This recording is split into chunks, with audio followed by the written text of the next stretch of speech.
tapat, matatag at maaasahan balitang tama at totoo lamang dito sa Pilipinas Network.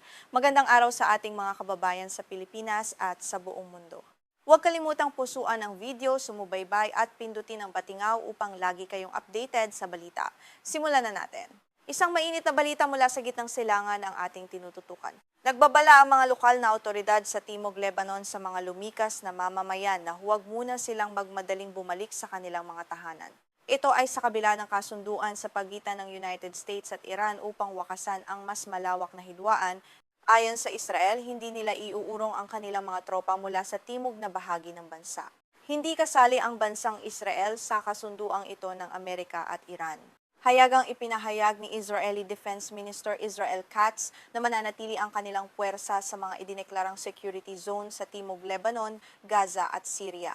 Babala pa niya magsasagawa sila ng ganting salakay laban sa Iran kung muli silang aatakihin dahil sa mga nagaganap sa Lebanon na nagpapakita ng patuloy na tensyon sa rehiyon. Ang makasaysayang kasunduan ay opisyal na inanunsyo ni Pakistani Prime Minister Shehbaz Sharif na nagsilbing pangunahing tagapamagitan sa pagitan ng Tehran at Washington. Ayon kay Sharif na pagkasunduan ang pagwawakas ng lahat ng operasyong militar sa lahat ng dako kabilang na ang Lebanon. Ngunit ang kawalan ng lagda ng Israel ay nag-iiwan ng malaking tanong sa pagiging epektibo nito sa ground level ng labanan. Dahil sa matinding panganib na dulot ng hindi pag-alis ng mga sundalong Israeli, naglabas ng babala ang mga lokal na konseho sa Timog Lebanon. Sa ulat ng National News Agency, hinimok ang mga residente na manatili muna sa kanilang mga pansamantalang tirahan. Mapanganib pa rin bumalik dahil sa mga nakatanim na bomba at ang posibilidad ng muling pagsiklab ng labanan sa pagitan ng militar ng Israel at ng Hezbollah. Ipinaliwanag ni Defense Minister Israel Katz na ang kanilang layunin sa Timog Lebanon ay ganap na linisin ang buong rehiyon mula sa mga lokal na residente at sirain ang lahat ng infrastruktura ng terorismo. Tinukoy niya rito ang mga bahay sa mga komunidad na pinaniniwala ang kuta ng Hezbollah. Ang hakbang na ito ay nangangahulugang walang katiyakan kung kailan makakabalik ang mga sibilyan sa kanilang sariling lupain. Ilang linggo nang winawasak ng militar ng Israel ang mga nayon sa Timog Lebanon upang masiguro ang kanilang kontrol. Ayon sa depensa ng Israel, ang kanilang mga operasyon ay nakatutok lamang sa mga militante ng Hezbollah na nagtatago sa mga lugar ng mga sibilyan. Ngunit ang pinsala sa mga tirahan ay napakalawak, na nag-iwan sa maraming komunidad na tuluyang patag at hindi na madaanan dahil sa mga guho ng digmaan.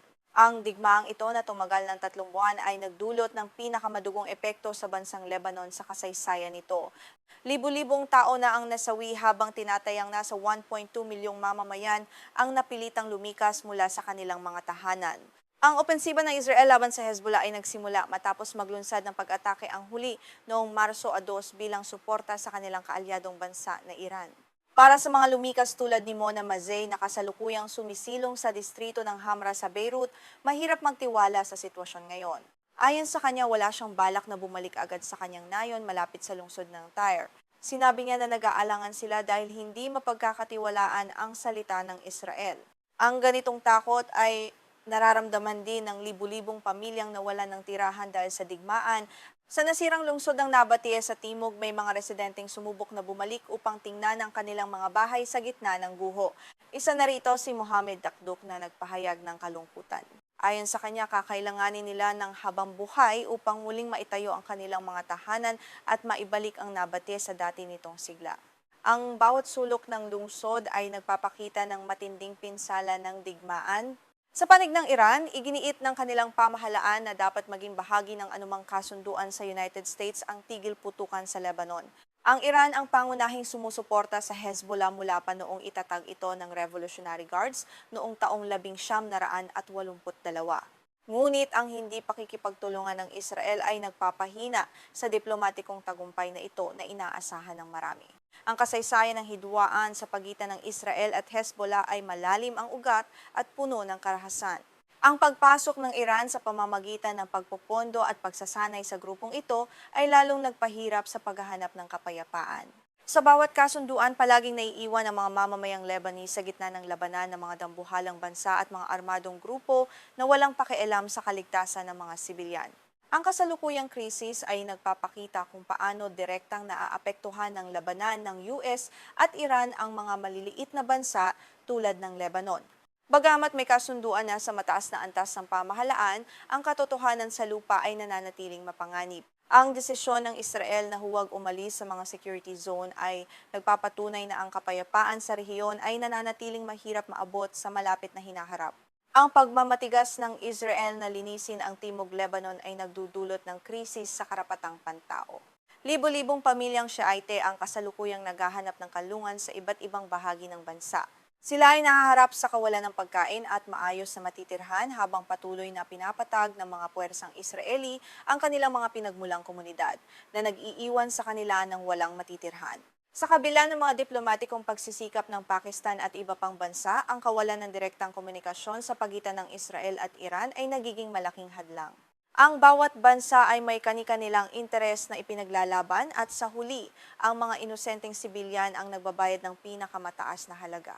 Ang hamon ngayon ay kung paano mapipilit ang Israel na sumunod sa kasunduan ng dalawang bansa. Kung babalikan ang simula ng labanang ito noong Marso 2, ang Hezbollah ang unang nagpaputok ng mga raket patungong Israel bilang suporta sa Tehran. Ang aksyong ito ay nagbunga ng marahas na tugon mula sa militar ng Israel na nagresulta sa malawakang pagkawasak ng Timog Lebanon at mabilis na paglikas ng mahigit 1 milyong mamamayan mula sa kanilang mga tahanan patungo sa mas ligtas na mga lugar. Ang papel ng Pakistan bilang tagapamagitan ay nagpapakita ng kahalagahan ng mga ikatlong bansa sa pagresolba ng mga pandaigdigang krisis. Gayunpaman, ang kanilang pagsisikap ay tila nababalewala dahil sa unilateral na desisyon ng Israel na ipagpatuloy ang operasyong militar. Ang sitwasyong ito ay nagpapakita ng limitasyon ng diplomasya kapag ang mga pangunahing aktor ay ayaw makipagtulungan sa isa't isa.